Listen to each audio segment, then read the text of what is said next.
Hello and welcome to this 1v1 game played on Omen duel between a BattleTwink playing as second Panzergren and they're going up against SovietUnion playing as 303 Czech.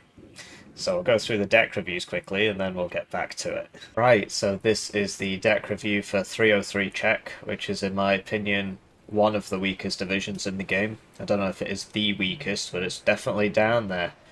This div sucks. But apparently, according to the guy playing second Panzergren, it's broken. So that's interesting. Basically, it's like Czech reservists, and you just spam a bunch of crap out.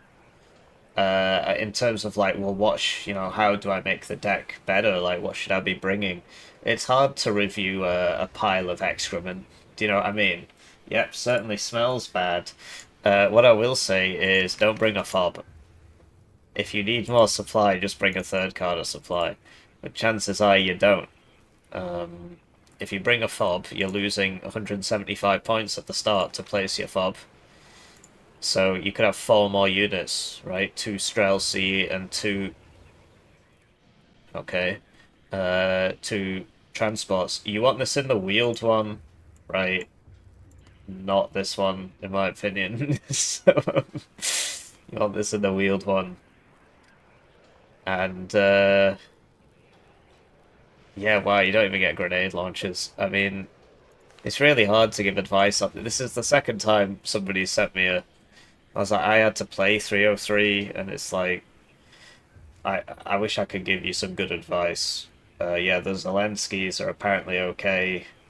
At least SMGs are a bit better now. That's the one you bring in this thing. Which still isn't very good, but...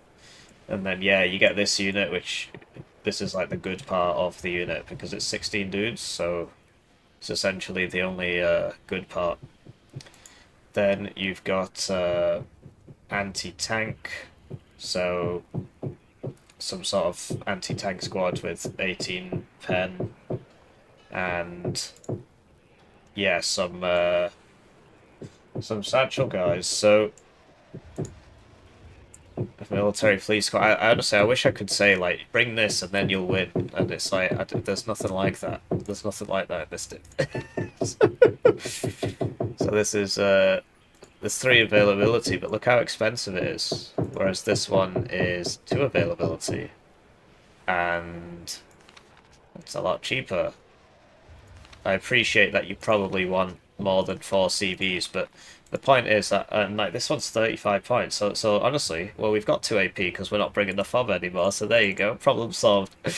And you would open with these ones, right? Because they're 35 points, and you just buy 2 of them, send them on the sides, and cap all the zones. And then one gets pulled back to the AA, like the Krug or the artillery, and the other one stays in kind of the middle zone. Because look, then you're getting 2 CVs for 70 points instead of 2 CVs for 180. Which once again, if you're buying a fob at the start and then you're buying 180 points worth of CVs or whatever, you don't have anybody on the front line, and against a good player, you'll just lose at the start because they'll just run into you and kill you. So you do have to think about these things. No ATGM team because you don't get one. So some people bring this, put it in a building, maybe it can do something. It's not so bad, but what would you get rid of for it? Well, you need this because the BVP1, you want the Streltsy, you probably want these 2, you probably want the anti-tank, it's probably these guys, but then you put those with the Zelenskys, so I'm not sure really. This div sucks so bad. If I was building this arty tab, I'd certainly be bringing the 4 per card one, just because you get so many. Given that he's brought a fob, something tells me he's not the sort of guy who's going to be using smoke mortars, so maybe don't bring them if you're not going to use them right. And then, yeah, you just spam out all the crap. I mean, you probably do... Oh, you've got that. You might want to have that down vetted, because you don't have any ATGMs here, apart from this, so... also, the anti-tank guns are actually not so bad. It's like, this can be good, because they've got good stealth, so you hide them in the forest, and then they can ambush stuff and actually kill things. If you look at my Don 100 guide, you'll see I use it there. I think it's this one I use there. or something more similar to this one. But this is also kind of artillery, and it's got 20 kilometers range. It's 75 points, so you should probably bring that. In terms of bring it instead of what, I think the T-34 is completely useless, let's be honest, so I'd probably bring this instead. And, sorry, I just need to check something. Right, yeah, sorry about that banging noise. I live in a housing society. So, this is 15 points for recon, so that can be pretty useful to get a bunch of recon out. It's obviously not an amazing squad, but it's actually got an AT, and the point is, you know, you keep it on the sides and stuff like it's not supposed to be engaged in combat. This is, so you might unironically want to bring it at 1 vet, so that you can actually do stuff. You can actually fight, right, and you still have 12 infantry recon. You don't get a recon helo. This isn't actually a recon helo, it's just a transport, right? Between these two, this one is slower, and it's only got an MMG on it, so it's probably not that useful. Something like this is not so bad, because it's got good stealth, good optics, so it's like vehicle recon. The counter-battery radar isn't really useful in 1v1. But, like, you need 3 AP. Honestly, this div is so bad. Recon tank, maybe. I mean, it's got the same optics as this, so... Jesterka, you should 1-vet, otherwise it really just doesn't do too much at all. This thing's not bad, although it used to have like 21 ROF and now it's 9, so that's a shame. Maybe this works. It's like a Bofors-esque thing.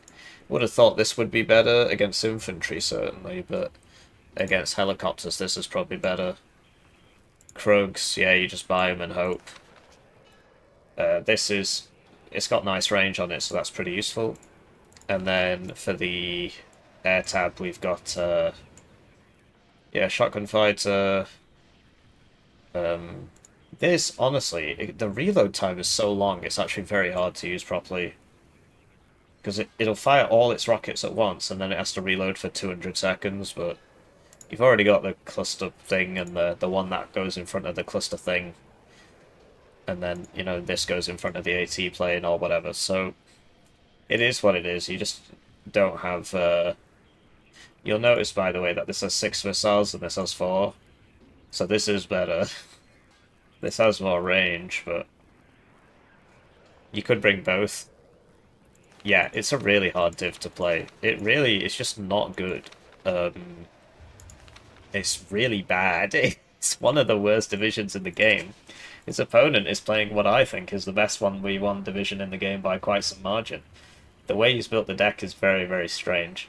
I've covered 2nd Panzergren a lot recently, so I'd recommend you just check those games out rather than just repeat myself over and over. Here's my deck, just copy that, right? But, you know, why do you need 10 mortars and 1 howitzer and things like that? It's a bit of a weird... It's a bit weird. So yeah, just copy this. Wow, what a deck review. It's just, yeah, yesterday and the day before I recorded 2nd Panzergrens, and they'll be on the channel, so I think it's better than just repeating myself, as I've now done about 3 times in the last minute.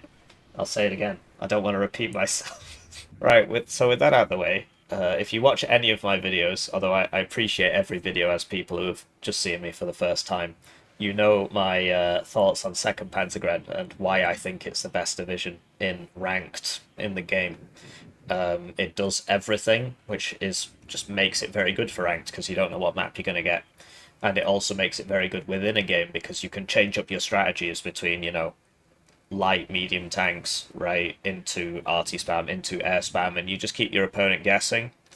Whereas a div like 303 Czech, where you can really only do 2 things, spam crap and cry, I guess, but...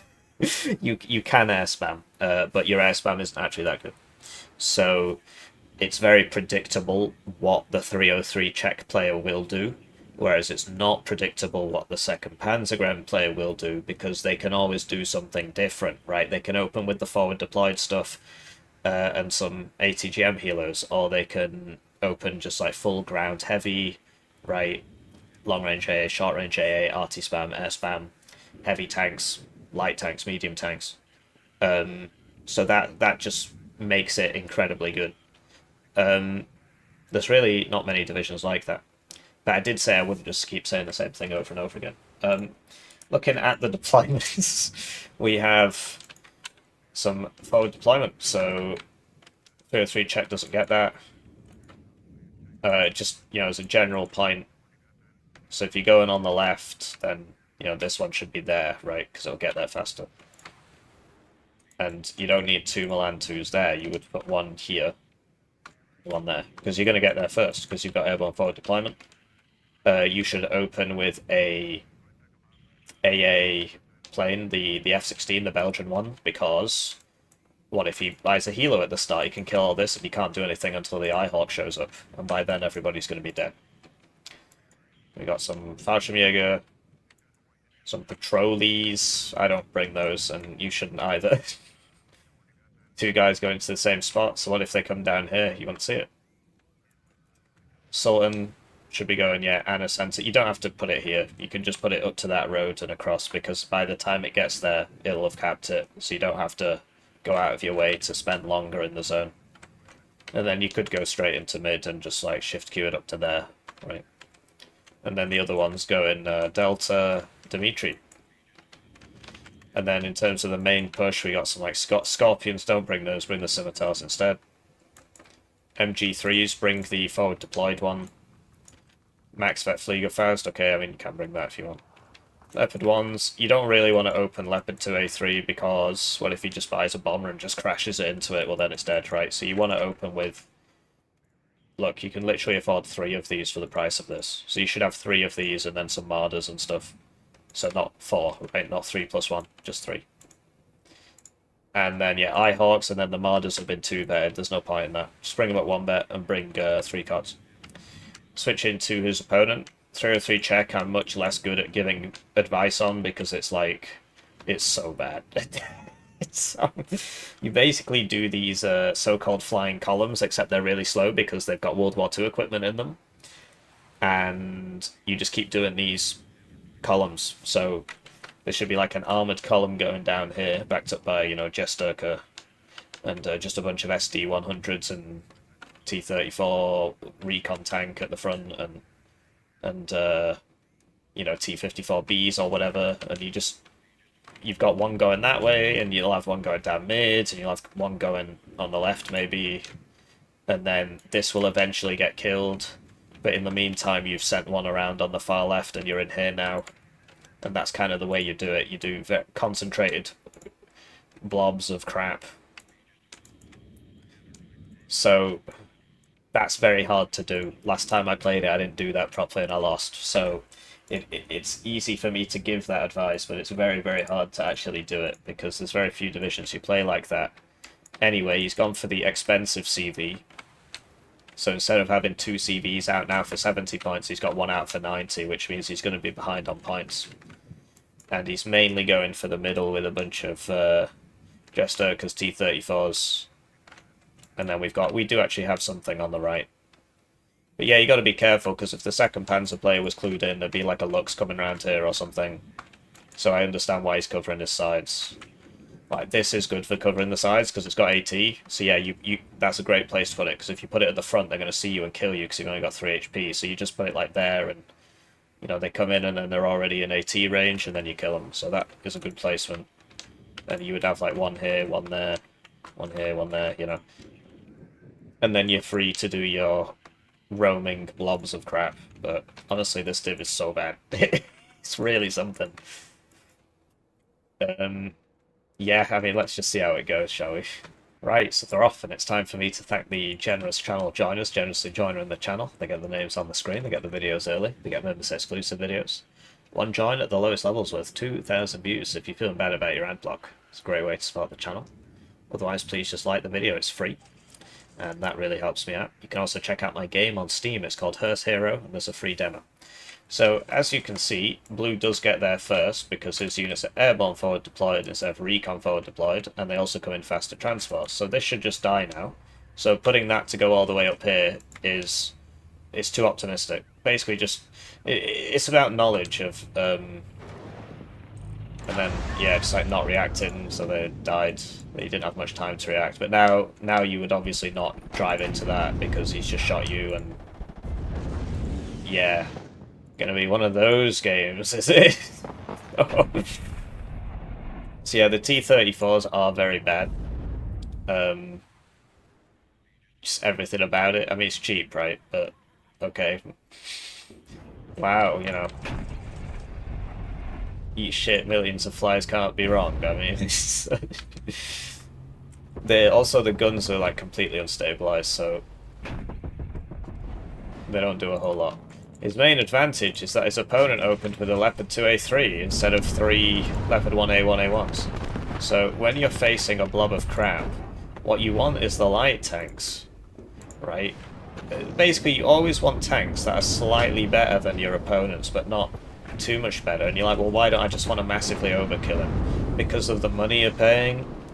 This fires at 10 rounds a minute, and it's going to basically one-shot these things at this range, or two-shot them.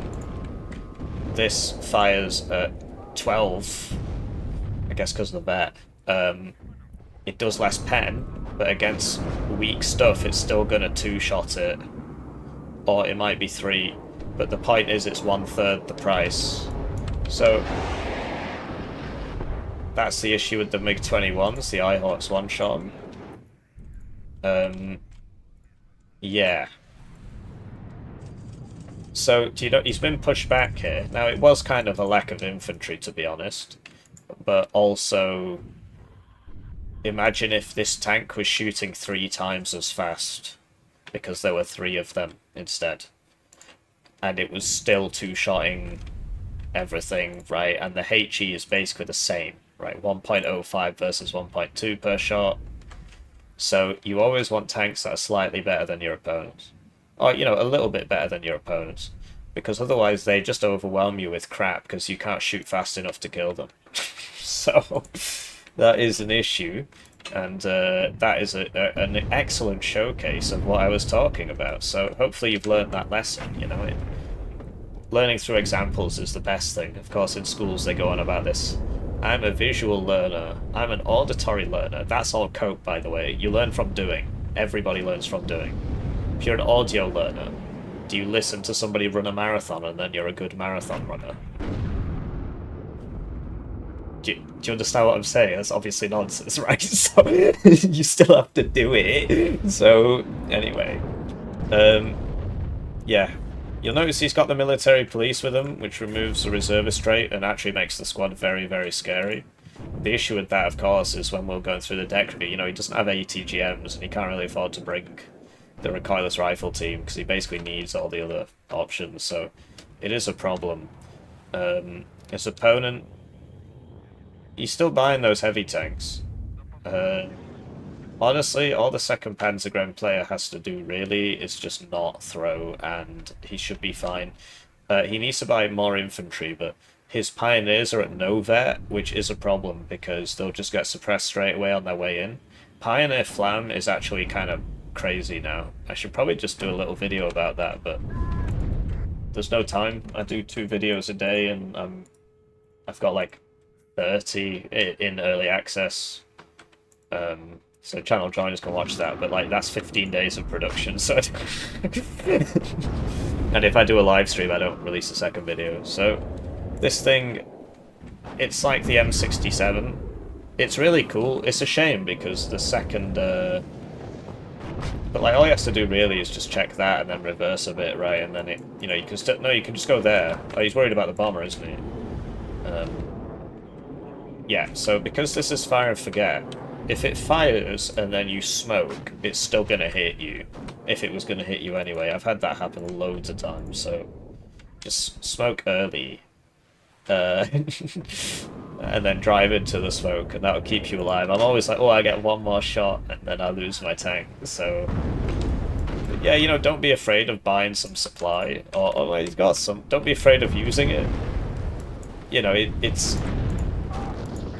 it's better to give up the ground than it is to lose the units, because you can always resupply the units and come back, right? Whereas, do you know what I mean? And then you'll have more units when you come back because you are also buying units. So it's hard to get that right, and honestly, a lot of it is just, oh, I wasn't looking, and now it's dead, right? So he's probably not doing it on purpose, right? Once again, it comes down to practice. So the second Panzergren player is doing a pretty good job of just sitting there and shooting, right? And slowly whittling them away, slowly getting the ground back. I do like this flank. This is very smart. And you can send the SD-100s up there as well because they've got mediocre stealth. You can put them like there. Is he going to unload that in time? He lost the transport, but at least the guy unloaded. But yeah, you know, when the Eyehawks shoot, right, you need to... I mean, it's cool using it around here because... it's just come off cooldown, he's not bought another one, and you might as well, yeah, using it here so the Eyehawks don't hit you, and there's a target there. But when the Eyehawks shoot, you should shoot them with your artillery, because you'll notice he's not moving them. A good player would move them, but most players don't.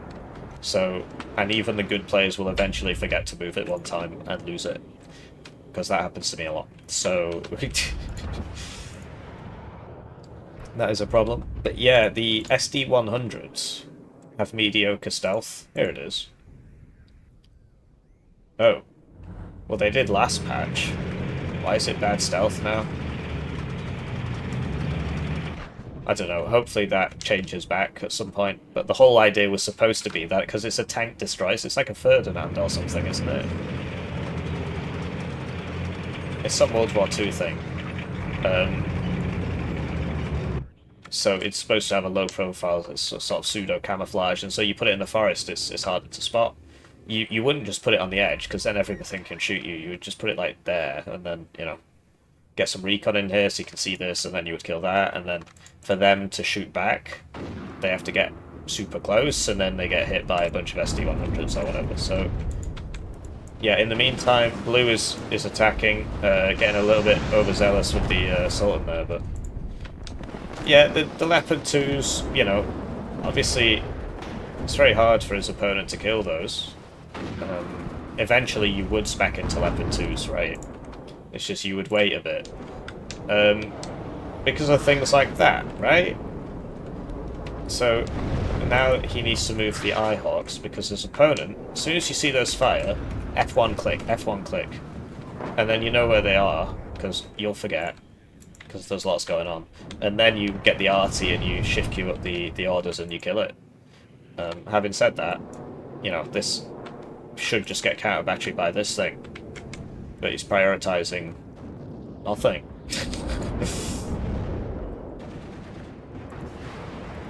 So yeah, he's getting another CV, but look, it's just the same thing again, and that's a Leopard 1 this time. This got hit, so the Eyehawks, yeah, you need to move them up, like get one there. And you also need to just move them in general after they shoot, because you should really just be arting the Eyehawks. A big part of air spam is actually artillery, because you just arty the enemy AA every time it fires, and then they run, you know, man pads, whatever.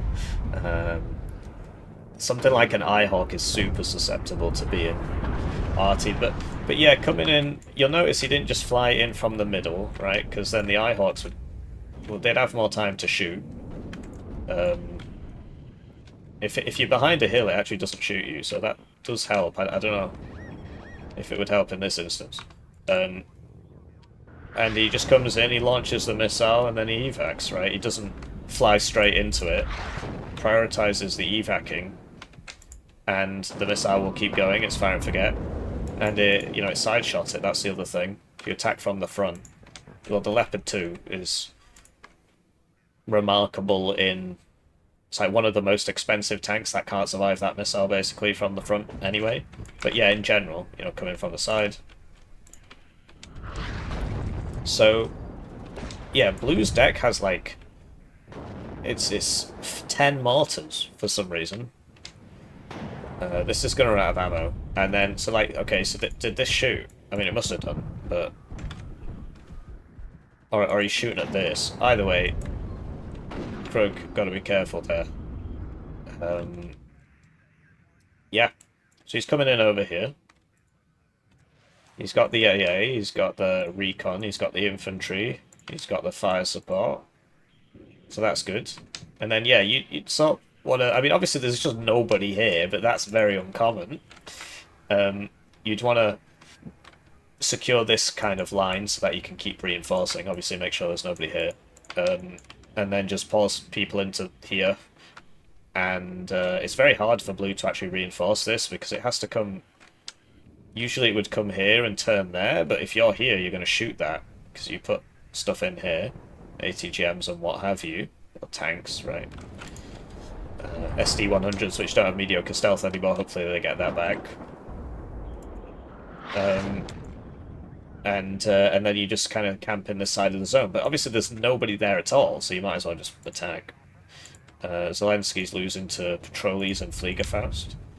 And, yeah, you know, just send up the AA, right? I guess he's just not looking. Hello? He is giving orders, so... Oh, he has seen this. So these actually can see each other because they're both recon. But he can't see that. Interesting. So yeah, this thing reloads in 16 seconds. At that point, fuel becomes more of a concern. So you see how useful these Terrasnice are? But yeah, basically second check has a picture of a guy with a Terrasnice on the cover, so I thought we were getting, you know, light rifles M67, but for Pact, because this is the only one that gets it. And they just didn't put it in at all. Eugen moment. Basically, whoever's making those thumbnails isn't the same guy who's putting the units in the game, and they don't. I guess they don't communicate on these issues. So the other issue is, of course, you run out of ammo, so you got to get some ammo. But yeah, I'm really surprised with the way this is going. Usually, I mean, look, he's actually winning. He's finally realised he's got the Jesterka, and he's got a CV as well. So this instructor thing had its availability go up a little bit, and that gives a rank of veterancy and removes reservist from all tanks. So you basically want one in every push, because it would remove the reservist trait from these tanks, which is very important. The Jesterka, generally you want to vet it, because at no vet, honestly, it's very, very bad. I'm actually surprised it killed those, but, you know, he probably didn't react so much. So, great, he got in here, which is quite remarkable, really. And now, yes, now you flood it with dudes, and honestly, I would buy a Krug and just stick it there. But his opponent hasn't bought a single plane. He's mainly focused on the ground forces.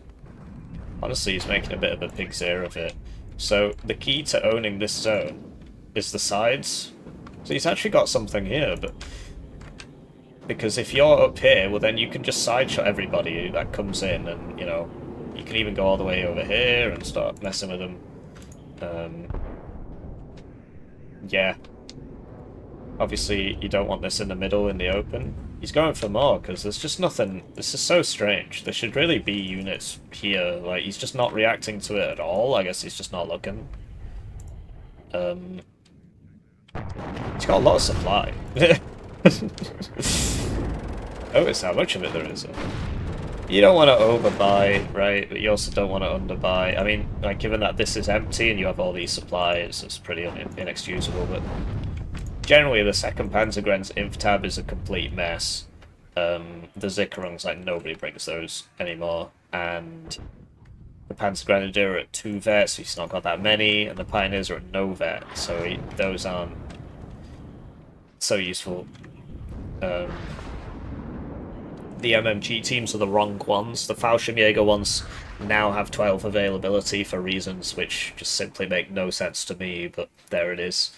So if you're going to bring the MMG teams, you should now bring the Fallschirmjäger ones, which are forward deployed, and they get, you know, 5% extra accuracy without compromising any availability, so that's pretty absurd, frankly. It's well worth 5 points. So you got to think, like, what roads are they going to come down? So you'd want something here, like one of those Malyutka things you could leave there, or you could put it here or something, and put it there, I don't know. But, I mean, he's just taken all these, like, what the hell's going on in this game? Oh no. So, you know when you buy units? Neither of them know about this. Okay. You click up here, click the unit. Then you click Y on your keyboard, Y stands for why does the game not tell you this? It doesn't tell you this anywhere. And then you click here, and then it will get there and automatically unload. So you don't have to constantly be looking around for all your things. It's like, oh, it's just got there, now I can unload it. Right, because that is really annoying. And it wastes a lot of your micro, a lot of your attention. So yes, click up here, click Y on your keyboard, and click on the building. Right, I do have a video on that, but the video's like 3 years old, and I expect everybody to see every video. It is an interesting problem. So yeah, this has its supply now, and you'd put one of your many CBs next to it, like the Sultan, basically, so it can shoot faster. Right. He is actually queuing up the move orders. I guess there used to be something there. 57mm CS. Right. Be interested to see what rank these guys are. I reckon it's about the 300 range. So this, you could move to this building and then it would kill that. That would be, you know, 125 versus 15. So, yeah. So he brought up the supply, but, you know, just move it back. He's not looking, is he? So... And then when a fire starts on it, it will move out of the way of the fire, so it's actually moving forwards into the guys that can shoot them more. So yeah, basically, this game was sent to me with a screenshot of BattleTwink calling Soviet Union's div OP using various expletives, which we cannot repeat. 303 Czech is one of the worst divisions in the game. And Second Panzergren is one of the best. That's completely uncontested in terms of who thinks that. The only thing would be the people who like Second Panzergren say it's not the best, they just say it's good. It's not too good. I.e., please don't nerf my div, right? And nobody says 303 is good, apart from this guy apparently, so... yeah. I mean... Because Red has put so much on the side, Blue is successfully pushing center because he's got more units here. And yeah, it just goes back to like withdrawing in good order. These are all things you learn with practice. You know, the Krugs basically should have been sent out of there a long time ago, so that you don't lose those because they're very expensive. The best part about making mistakes like those is that it's really easy to know what to fix. It's not easy to fix it, because you basically just have to practice and learn. I mean, it's literally like anything. There is no substitute for that, okay? Like, watching Hippie videos will teach you the knowledge part, so you'll know what to do. You still have to do it. It's my favourite comparison. If you watch the London Marathon every year, it does not make you good at marathons, right? You'll know the course really well, and that's important, and you'll know the pacing and stuff, because the commentators will tell you, oh, they run faster at this part, they run slower at this part, they gotta pace themselves, this is roughly how fast you have to run to win, or whatever. So if you're having a problem like this, you need to right-click that. The Krug should weigh in on this. So stupid. Back to the arguments about Warno is a proper competitive game. Yes, bro. Here's my 17% accuracy one-shot kill. Hopefully it hits you. All skill, baby. So, yeah, that got sorted out. Honestly, he could have held on to that a lot longer if he'd microed his units better. He had 2 in the transports that died in the transports. If he'd just put 1 there, or 1 there, he would still own this zone. And the CV, what, was that at the front or something? Or maybe he brought it back here. Same with this. The Streltsy should be there, right? Or in that building. Because otherwise he's just going to walk in, although he has noticed. So, now we've got some flanks. Generally, when people start doing stuff like this, and look, he's got units so that this doesn't happen. It's very important, even if you don't buy them right at the start. So with most divs, you'd have a... look at how they all just get one shot. This is like the only good tank in this div. And even then it doesn't have smoke.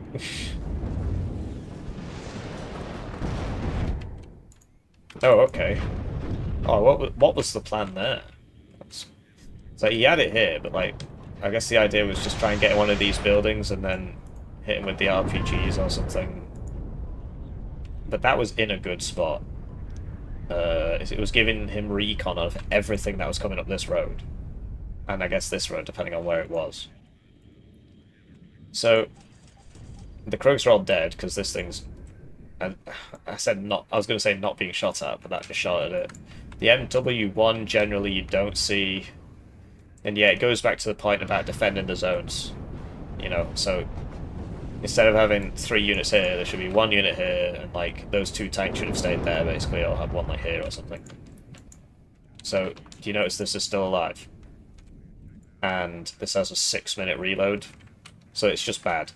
Instead of that and the AT plane, you bring the cluster one and the HE one, the Tornado IDSs, and they're pretty good. So you can move this Streltsy up to here, and he should be able to hit both of these. But both of the players seem sort of roughly equal in micro. Although playing 303 is a lot harder to micro than second Panzer, because your units are cheaper, so you have more, so you have to click more. Right. So, yeah, and the second Panzergren player, I guess, just doesn't have enough infantry, right? Because, so he got up to hit it, and he could have swept the zone, but because he didn't have the Pioneer Flam at 1 vet, the Pioneer Cargo Stab at 1 vet, in the Fox transports, you know, then you would just deploy, like, 2 each of those, 1 goes down this line, and 1 goes down this line, and you would take it, right? Or at least even just spamming, like, if that's too much to remember or whatever, just bring 3 cards of Marder 1A3s at 1 vet, just spam them all game, and you will get really quite far with that strategy, because it's infantry, and it's got a bit of anti-infantry because of the DMR and the MG, and a bit of anti-tank, and the IFE has a bit of anti-infantry and a bit of anti-tank, and a little bit of anti-helo in a pinch, so you can get reasonably far with that. Not as far as you used to be able to. IFEs used to be a lot cheaper, and they did a lot more damage. Honestly, I think they've gone slightly too far the other way. I think the IFE autocannon should be slightly better. I'm talking like 5%. It's a very small amount. That striker's going to hit him eventually, guys. It's got 15 minutes to hit him. So, the main advantage of the striker is the suppression, and the fact that it fires 5 missiles before it has to reload. So, even if it misses, the idea is you put it with your tanks, which he has done, in the same way that you put your IFVs with your tanks, and that helps you win tank fires. That was a nice idea, but what happened to the CV? Oh yeah, it was like stood around here or something, wasn't it? So yeah, you'd pull that back to here, and so on and so on. Yeah, there should have been like a Mayuka vehicle in here somewhere. But, you know, his attention was drawn to mid, where he is losing mid. Has he bought another CV? Yes. So, the CVs he's got, as we spoke about in the deck review, it's the wrong CV, really. And he has a fob in his deck, but he didn't place it. Because he probably figured, well, if I place it, I'm going to lose too much momentum at the start, I'm going to lose the game. And that is completely correct. But brings you to the question. So it's great against blobs of infantry, right? But those motor Streltsy are like 40 points. So it has to do that more than 3 times. Because, you know, 80 times, because it killed 2. 80 times 3 is 240. So it has to do it 4 times. And it's got a 6-minute reload. So that's 3 reloads, because obviously it starts loading. So that's 18 minutes of double kills. Double kill every time, 18 minutes. You could see the problems, right? But yeah, there's really not a lot that Red can do about these, except essentially you buy that cluster plane, and you make sure you fly the rocket one just in front of it. The rocket one gets hit by the Eyehawks and dies, and then the cluster kills these. And that's obviously grossly inefficient, but that's all you've got. You don't even have an ATGM healer, because you'll notice his AA play is really quite weak. He's got 3 Eyehawks, okay, but he's got no Shorad with his forces as he's pushing. So if there was an ATGM healer here, it would kill all that. But this opponent doesn't get ATGM healers. And this goes back to the point I was making at the start about what makes a good division, what makes a bad division. Just having huge numbers of tools missing from your toolset makes your division really bad. Because even if it's, wow, yes, I've got the most trash spam in the game, okay, but your opponent, if they have a brain, if they've faced you before, because obviously this is not a popular division, so they probably don't know. Once again, not unloading. They will just take advantage of, you know, so it was either intentionally or otherwise. So, yeah, it's smart to hit the outliers because you don't fly over the Eyehawk, although it did almost kill him anyway. I can't remember what incredible point I was making, but... yeah, intentionally or otherwise, he's just not been bringing any Shorad because he knows he basically doesn't need it. Because his opponent has like 2 rocket helos and 1 died here. I don't know if he's still got one, and he can just chuck a jet at that, so he doesn't have to worry about Shorad. In most cases, he should have Shorad. That stands for short range air defense. Yeah, you really got to get out of the habit of just buying 6 of one and then half a dozen of the other. You got to have a, you know, buy 1 of one and then 1 of the other, and then 1 of the other, then 1 of the other. You'll notice both players are doing this. Spending your points is always better than not spending your points. But generally, you don't need... So, let's say you buy a bunch of infantry at once, which he's just done. He's just... because he was like, I don't have enough infantry, and he had like 3 tanks here. Well, now he's got 2 tanks here, because 1 died. And if he keeps it up, he'll have 1 tank here. And so then all the infantry arrives, and the infantry doesn't have any support, so it dies. And then you're like, okay, I need more tanks. And then you buy the tanks, and by the time the tanks get there, all the infantry's dead. So then you need more infantry. So you need to get out of the habit of just buy, oh, I need 6 of this, now I need 6 of this. It's not a good idea, basically. You should get that 130mm and put it there. That would be useful. So, I can only imagine how horribly this would be going for red if blue had brought the proper planes. Because, like, this is 50% accuracy, and then it, you know, if it misses, right? Whereas the cluster bomber has like a 3-minute reload. I think it's 150 seconds, something stupid like that. And it won't miss.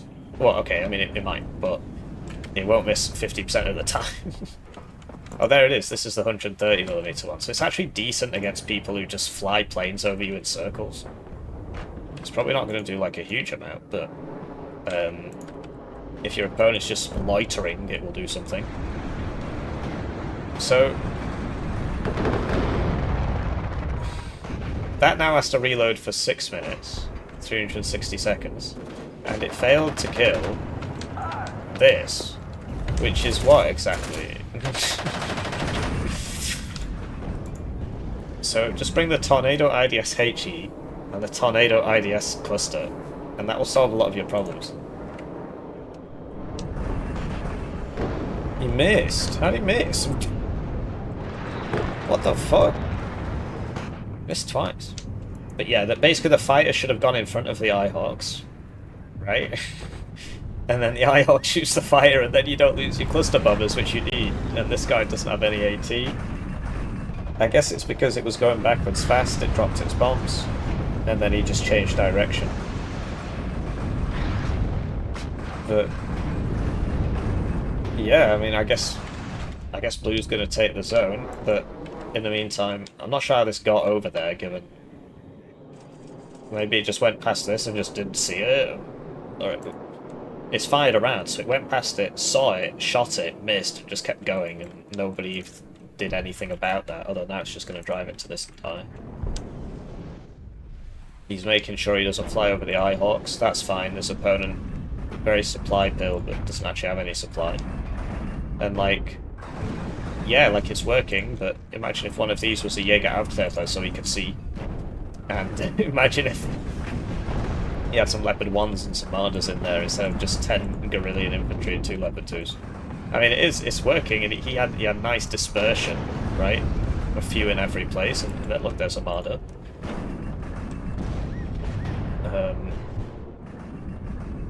Should probably do something about this, like get it back or something. I can hear a plane. Oh, I missed. He's worried about the Eyehawks, and he should be. His opponent... This is coming in now. His opponent hasn't resupplied them. He's got all these supplies. Oh, man. Leopard 2A3 was getting shot by... Oh, that's a really great showcase, actually. It was losing to the SD-100s because there were so many of them that they were just overwhelming it with bullets. So 3 Leopard 1A1s would have done better in that fight than 1 Leopard 2A3. The heavy tank, you got to see it as kind of like a sniper rifle designed to kill medium tanks. And it obviously kills other stuff, but its most efficient the most efficient purpose of a heavy tank is to kill medium tanks, because it's the same reason why the most efficient way to kill light tanks is to buy medium tanks, right? You want a tank that's just slightly better, right? The slightly is kind of up to you. You don't want it to just be very slightly better, because then it won't win. Because there's RNG in the shots and everything. But so this used to fire like 21 rounds a minute or something. I don't know why they nerfed that. It's not like it was being spammed out. But yeah, it looks like Blue's just breaking through here because there's no units. This doesn't have direct fire. This guy he could have brought over and just put it there, and then maybe killers would come past, but I guess he's... What if they come down this road, right? So... Yeah, I mean, 6 minutes left. +3 to red, and blue, he had so many CVs, but he's not buying them. Now he's got 4 Gepards. So, yeah, I guess the game's just completely collapsed, right? I mean, there's no cohesion to any of this anymore. Neither of them have... Like, is this like the only... So there is some recon. Red's recon situation is slightly better than Blue's, but yeah, this is... Oh, he didn't finish capping it, man. Oh, at least he noticed. No, he didn't. It stopped for a second, but he could have just finished capping it. Because his opponent seems to be out of CVs as well. Because he only had 5, and he's been sending them forwards quite a lot, so I assume they're all dead now. Alright, I'm going to speed this up, because, I mean... Something is happening, but it's obviously just people driving around. It's a latest Cars movie. So if the AT plane can get vision on it, it can kill it. But it missed. And now it killed it because it's 50% accuracy. It fired twice. That's 100%. Wow. And Blue's just out of CVs, which means what, the game's just going to end in a few minutes because this... He's not going anywhere, and... Oh no, why? The Red Sox still got CV, so he's going to take this back. Okay. So that was certainly a game of Warno. I want to see how many games these guys have. So, yeah, you can win with bad divs, right? It's my job to give you advice and provide some form of entertainment. Don't know what kind that was. And so I will tell you what the optimum thing is to do. You don't necessarily have to do it, just be aware. So rank 624, although his win rate is really high, actually. So that his rank would be a lot higher if he kept playing with that win rate. Like, there's people in the top 15 with that win rate. Obviously, he's probably playing on average against worse players because of that rank, but you get my point. So his rank's higher, but his win rate's lower, but it's because he's played more games, right? So, yeah, they've not played too many games. And so, you know, they make the mistakes I used to make when I had that many games. But yeah, that's a lot. I think I've said all that needs to be said. Have a lovely day.